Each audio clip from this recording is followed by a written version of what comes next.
Bueno, ahí a todo el otro lado tengo a Enrique Betancourt y les voy a comentar cómo empieza el, el artículo que vamos a comentar, ¿no? Dice el artículo publicado en Canarias Ahora del diario.es. El ratón de Susanita, aquella vieja canción infantil, comía chocolate, turrón y bolitas de anís. Le gustaba el fútbol, el cine y el teatro, además de bailar el rock y aspirar a ser una estrella del ajedrez. ¿A qué está interesante? Buenos días, Enrique. Buenos días, Javier. ¿Qué tal? ¿Qué tal? De escucharnos. Oye, un placer para mí y para mucha gente escucharte, tú lo sabes, ¿sabes? Por cierto, que ayer, bueno, algunos amigos ya luego te comentaré que me dieron saludos para ti. Oye, yo leyendo ahora el artículo, Enrique, bueno, ahora no, quiero decirte leyéndolo en este momento, y aspiraba a ser una estrella de ajedrez. En aquel momento, ¿tú crees que ahora aspiraría a ser estrella de ajedrez? No lo sé, seguramente estrella del fútbol, ¿no? Claro. Es más rentable. Sí. Pero me llamaba la atención de que estrella del ajedrez, digo yo. Podría ser una corriente de pensamiento de ese momento. Es un toque cultural que le dieron los autores de la canción, ¿no? Sí.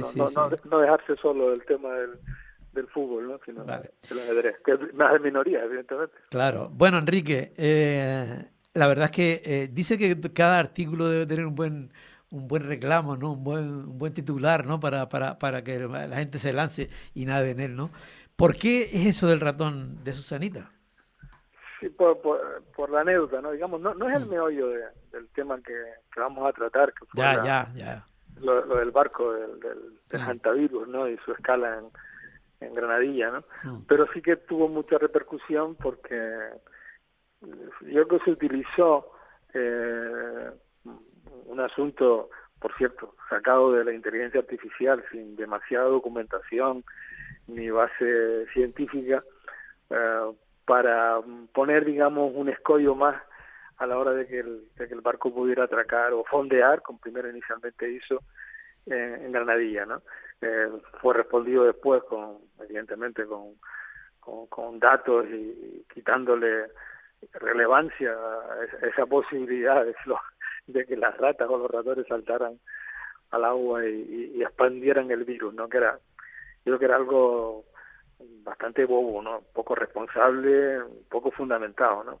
Pero lo importante era lo otro, lo importante era qué hacer cuando tenemos un caso como este de problema de tipo sanitario global, ¿no? Que afecta, en este caso, a personas que iban en una embarcación, no tiene digamos, el meollo y la dureza y la inquietud de lo que fue la pandemia de la COVID, que fue a nivel de todo el mundo y con un virus que ni sabíamos de dónde procedía bien ni cómo afrontarlo.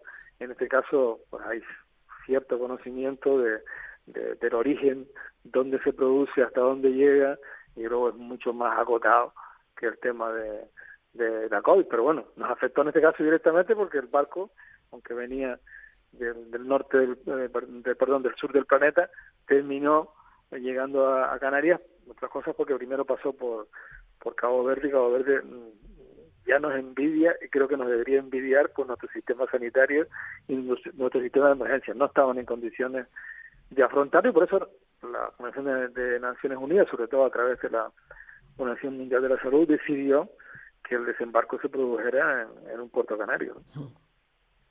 Claro, a ti no te sorprende, por ejemplo, ya antes estabas tocando el tema de la inteligencia artificial, ¿no? O sea, a veces, no sé, salpican a los medios, en fin, a la gente, las cuestiones que hacen, y de repente ves tú y dices, pero ¿cómo es posible? ¿Cómo es posible? O sea, que a veces uno debería confiar plenamente en los jefes de la manada, digamos, ¿no? De la gente que está dirigiendo el cotarro, ¿no? Y de repente te encuentras con esas cosas porque yo creo que en este tema hay un previo, un antes, durante y un después que continúa con la misma historia. ¿Tú eso cómo lo ves? Bueno, la inteligencia artificial siempre estaba a copiar exámenes, ¿no? Por lo que había estos días con la selectividad que intentan controlarla. Sí. Imagino que para hacer libros y artículos periodísticos, pues te la debe hacer en 2 minutos, ¿no? Sin tener que esforzarte, ¿no? Dejémosla ahí y utilicémosla con prudencia, ¿no? Lo otro, yo creo que nos lo puso sobre la mesa el tema del COVID y ahora, en otra medida de este asunto, tenemos que confiar en las autoridades sanitarias y en los que saben, ¿no?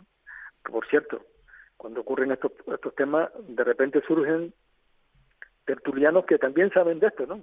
Me hace gracia los que antes de ayer hablaban de economía, lo sabían todo, al día siguiente hablan de deporte, lo saben todo, y de repente surge un virus que lo deben conocer los 4 epidemiólogos, en este caso en Canarias algunos, por cierto, como Amos, que saben bastante, y hay gente que opinan con una... No, yo creo que hay que en este caso escuchar, atender a lo que dicen las organizaciones sanitarias, especialmente la OMS y el resto de colectivos de ese mundo, y luego actuar con prudencia, que es como se debe actuar. Y yo creo que en este caso se actuó con bastante prudencia, ¿no? Incluso yo creo que excesiva. Yo no era partidario de que tuvieran que fondear, que me parece que le creaba más problemas a la hora de hacer la operativa y a los propios pasajeros que tenían que desembarcar, ¿no? Pero se hizo eso con muchos medios, mucho cuidado, mucha prudencia, sin posibilidad ninguna de contacto con la población y siguiendo las recomendaciones de los que más saben en este asunto, ¿no?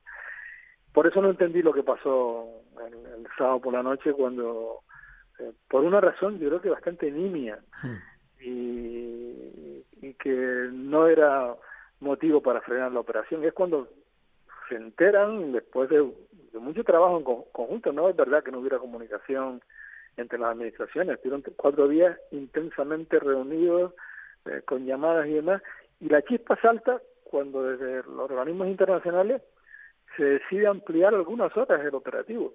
Y era complicado el lograr que 140 pasajeros de los más diversos destinos del mundo fueran trasladados del aeropuerto más cercano, que es Reina Sofía, cuando algunos tenían más dificultades para llegar, desde Australia, por ejemplo, ¿no? El pasar la operación del domingo hasta el lunes no me parece un tema de enjundia como para anunciar, como hizo Clarijo aquella noche, que iba a prohibir la entrada del barco. Parece fuera de lugar, con efectos de todo tipo, ¿no? Efectos mediáticos a nivel, digamos, en el ámbito del Estado, incluso fuera de Canarias, que he visto algún artículo, creo que del New York Times o otro periódico por ahí, negativos, porque parece que la comunidad autónoma no tenía capacidad ni interés en, digamos, en aceptar sus responsabilidades, que eran de colaboración en este caso.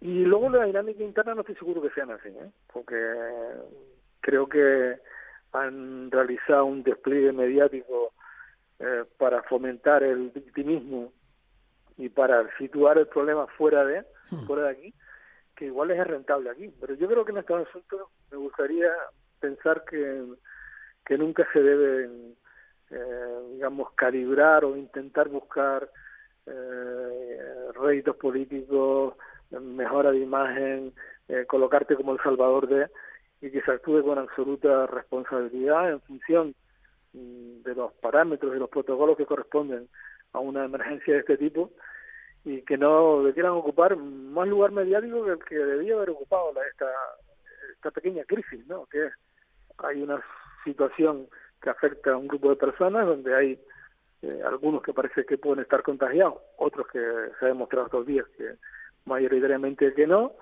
Hay que buscar la manera de llevarlos a sus países de origen, a unos a sus casas, a otros a los hospitales, y además la operativa... Y después había de los nuestros también. ¡Ojo! Sí, pero digo que encima recibe la felicitación de la Organización Mundial de la Salud, de la Unión Europea, de la Unión Europea en su conjunto, me refiero, de los máximos órganos de la Unión Europea. Parece que se hizo bien, y lo que podemos estar satisfechos es que se hizo muy bien las cosas, que tenemos capacidad para hacerlas, que las hemos hecho en situaciones muy difíciles. Yo me acordaba estos días de cuando empezó el COVID, ¿no? Que también empezó por Canarias, ¿no? ¿Te acuerdas? Sí, en las Américas. No, ¿dónde fue? En las Américas, sí. Cuando se recluyó a toda la gente en el hotel, ¿no? Y no pasó nada, se hizo bien. De hecho, tuvimos muy buenos datos en su conjunto en aquella pandemia, ¿no? Y las que vendrán muchas, porque ayer estaba leyendo un informe de la Organización Mundial de Salud, dice que hay como 10.000 virus por ahí, en que hay conocimiento, y posibilidades en algunos de ellos de transmisión de los animales a los seres humanos, y que esto va en aumento porque los seres humanos cada vez ocupamos más hábitats de los animales, y además el cambio climático puede ir en contra de este asunto, o sea, facilitar nuevas infecciones, que yo creo que lo que tenemos que hacer es dedicar más dinero al tema sanitario, cosa que hay una crisis además en la OMS, porque hay países que se han quitado en medio, caso de Estados Unidos, Argentina, que se han retirado por razones ideológicas y políticas de la Organización Mundial de la Salud, y prevenir sobre todo, que creo que es lo más importante en estos casos, y estar preparado cuando hay situaciones graves, como nos pasó hace 6 años con la COVID, que no teníamos ni siquiera mascarillas, ¿no? Porque las fabricaban lejos y no contábamos con qué pasara en casa. Pero ahora realmente era una gran oportunidad para demostrarle al mundo de que efectivamente es lo que tú comentas, ¿no? De la capacidad que tenemos. Es decir, y después hay unos resultados, una operativa y unos resultados que están ahí sobre la mesa, que todo el mundo lo valora, todo el mundo lo entera. Bien, además, oye, entonces seguimos empeñados en verle la parte, no sé, ¿por qué? Porque a veces se ponen por delante otros intereses, y en este caso parece que querían tensar la cuerda al máximo, colocarse en el primer plano mediático, cuando yo creo que lo importante es lo que salió, y salió muy bien. Bueno, luego se pueden discutir temas, las competencias, ¿no? Es verdad, las competencias en sanidad exterior son estatales, las de puertos de interés general son estatales, pero yo creo que se pasó por encima de eso, porque de hecho hubo una colaboración estrecha, reuniones, llamadas durante muchos días, que permitieron que al final el operativo estuviera muy bien coordinado y saliera muy bien. Pero bueno, estamos en una época en que todo tiene siempre su cara B, y sobre todo su tensionamiento, su parte de bulos y de información, su gran parte de todo. Sí. Creo que al final eso no es bueno, porque sobre todo porque generan desconfianza a la gente, ¿no? Y creo que debemos tener confianza en las autoridades sanitarias, en las personas que nos cuidan y que han demostrado reiteradamente, los profesionales que merecen todo nuestro apoyo. Pero el profesional, Enrique, muchas veces está en otro plano, porque por ejemplo, antes estabas comentando tú el tema de, por ejemplo, un ejemplo, yo estaba viendo el otro día como un influencer y un dermatólogo hablando del tema de la crema solar, ¿no? Y entonces el influencer, o sea, y se le daba cancha y salida al influencer. Entonces, un futbolista de Atlético de Madrid que dice que las gemas solares no sirven para nada, o que hay que utilizar determinado tipo de iluminación en tu casa y demás, sin ninguna base científica, y tiene una repercusión probablemente mayor que lo que planteas tú, que seguro, una persona que se ha dedicado toda su vida a estudiar el tema. Claro. Entonces, ¿dónde está el problema? Quizá el problema está en quién se le da la opción a que hable eso, ¿no? ¿O qué? En la pandemia de la COVID, Trump llegó a recomendar el uso de lejía, ¿no? Sí. Por disparates que no sea, o sea que... No, yo creo que... Qué pena que no se la tomara. A ver si está buena. No, yo creo que la recomendó, pero para los demás. No, yo creo que es que son temas muy serios, que en los que se juegan vidas, en los que se juega la salud, como para que cualquier mequetrefe grabe un vídeo y exponga su opinión, que luego es escuchada por cientos de miles o por millones de personas, y casi como que va a misa más que la que la de un experto. ¿Tienen culpa los medios eso? ¿En eso tienen culpa los medios o no tienen culpa los medios? En dar esa oportunidad. Si quieres, porque ya eso circula mucho más allá de los medios, es decir, las redes sociales es un mundo muy abierto, donde afortunadamente hay elementos muy positivos e informativos que permiten llegar a conocer muchos asuntos, pero donde se cuela pues, todo tipo de disparate, y además parece que, por lo que estudian los expertos, se le da mucha más credibilidad por parte de un sector de la población a los disparates que a las informaciones que tienen detrás rigor, fundamento, seriedad. Pues es peligroso, porque claro, se pueden llegar a a divulgar las mayores aberraciones. Pero claro, el nivel que hay es el nivel que hay, Enrique. Sí, Entonces, ahora justamente es cuando más preparados deberíamos estar para saber qué es lo que te tienes qué es lo que te tienes que creer y qué es no, pero claro. Pues no, yo creo es que al revés, ¿no? Es tal el bombardeo informativo y la cantidad de cosas que nos llegan y además muchas veces direccionadas para que reafirmar lo que ya previamente creemos, que es difícil, digamos, la reflexión serena, tranquila, el saber discernir entre lo que tiene visos de ser real, de lo que puede ser absolutamente falso, incluso con las imágenes, ¿no? Que te pueden trucar un vídeo y te hacen participar a cualquier personalidad en una realidad donde no está. O sea que hoy digamos que la capacidad de engañar es más fácil que nunca, ¿no? Y la capacidad de tener cierta, digamos, reacción y prudencia ante esas cosas es menor. Yo creo que es casi básico que desde los sistemas también educativos se enseñe a actuar ante las redes, ¿no? A tener esa prevención para evitar que te cuelen goles todos los días o te estafen, que también ocurre. Sí. No, y trabajar sobre todo la atención. Yo creo que alguien que nos esté escuchando a nosotros, que llevamos casi, o que podemos estar 20 minutos en una conversación y tal, es auténticamente revolucionario. El tema está rapidez. Ya antes lo que tú dices de sosiego, de tranquilidad para analizarlo, olvídate. O sea, que Poco. Muy poco. No, y luego ha cambiado hasta el sentido de para qué se usan las redes, ¿no? Ahora que se celebran 15 años del 15M, ¿no? Uh-huh. En aquel momento sirvieron para aglutinar mucha gente de forma muy rápida en un momento de crisis económica que veníamos, digamos, con la situación de la crisis 2008 y las consecuencias en los desahucios, en la pérdida de empleo, etcétera, y en cuestión de pocas horas se movilizaron miles de personas, fundamentalmente jóvenes, y en 2 días tenían ocupadas las plazas las principales ciudades españolas a través de los móviles.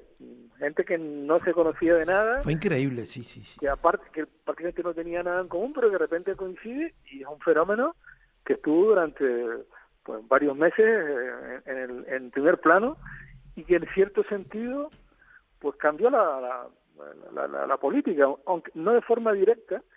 Recuerdes que las elecciones siguientes al 15M el PP ganó de forma aplastante con mayoría absoluta, con un revolcón tremendo del PSOE que entonces presidía Pérez Rubalcaba, pero poquitos años después se produce una nueva distribución donde ya no solo están los partidos clásicos del bipartidismo, el PSOE y el PP, sino que aparece Podemos, aparece Ciudadanos en la esfera estatal también,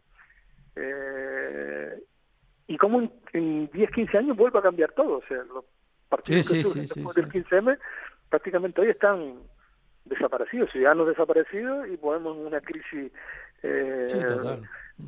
enorme, ¿no? O sea, bueno, estamos en una época, digamos, muy cambiante, muy donde los procesos se dan de una forma rapidísima y lo que hoy está en la cresta de la ola, mañana puede estar absolutamente hundido en el fondo, ¿no? Si no tenemos que ver, sino que como amanecimos hoy con el tema de Zapatero. Mira, Enrique, el tiempo vuela. Tenía muchísimas ganas de seguir. Había cosas que quería comentarte, el tema de puertos, de aquello de sacar primero a los españoles, en fin, cosas interesantes, pero en fin, yo qué sé, no hay más tiempo. Y si llega a haber Canarios, ¿qué hacemos? ¿Lo sacamos primero también? ¿No? Sí.